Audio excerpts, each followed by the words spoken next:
পটল ভাপা বানাবো। তার জন্য এখানে পটলের খোসা ছাড়িয়ে পটল দুভাগ করে কেটে নিয়েছি। এরপর ভালো করে ধুয়ে নুন হলুদ মাখিয়ে হালকা একটু ভেজে নেব। পটল ভালো করে ধুয়ে নিয়েছি, এরপর নুন আর হলুদ মাখিয়ে নেব। কড়াইয়ের মধ্যে সামান্য একটু সর্ষের তেল দিয়ে ভালো করে তেলটা কড়াইয়ের গায়ে লাগিয়ে নিয়েছি। এরপর পটলগুলো দিয়ে দেবো।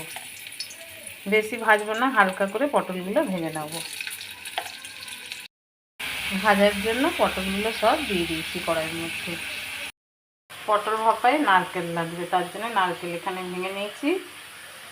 নারকেলটা কুড়ে নেব। সরষে কাঁচা লঙ্কা একটু নুন দিয়ে বেটে নিয়েছি। এরপর নারকেলটা কুড়িয়ে নিয়েছি, নারকেল কুড়োটা দিয়ে একটু বেটে নেব। পটলগুলো হালকা ভেজে নিয়েছি লাল করে, এরপর তুলে নেব।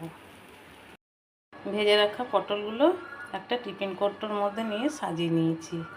এরপর দিয়ে দেবো সর্ষে কাঁচা লঙ্কা আর নারকেল বাটা।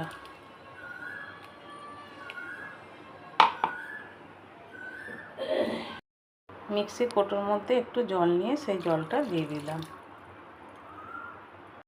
এরপর দেবো সামান্য হলুদ গুঁড়ো, পরিমাণ মতো লবণ দেবো। সর্ষে বাটার সময় লবণ দিয়েছি, পটলেও লবণ হলুদ মাখিয়ে ভেজেছি হালকা, ওই জন্যে আন্দাজ করে লবণটা দিতে হবে। কাঁচা সর্ষের তেল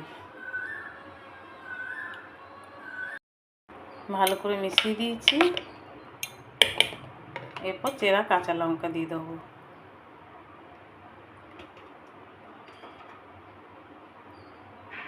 এইভাবে কাঁচা লঙ্কাগুলো একটু সাজিয়ে সাজিয়ে দিয়ে দেবো।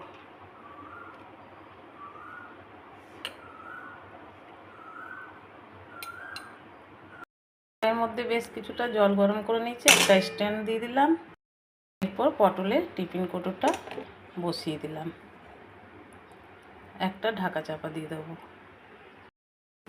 একটা ঢাকা চাপা দিয়ে দিলাম। এরপর ভাপাটা হতে 10-15 মিনিট সময় দেবো।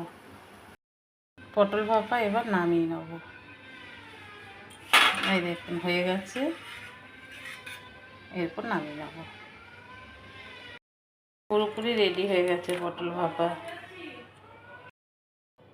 গরম ভাতের জন্য পটল ভাপা রেডি। এইভাবে পটল ভাপা বানালে গরম ভাতের সাথে আর কিছুই লাগবে না।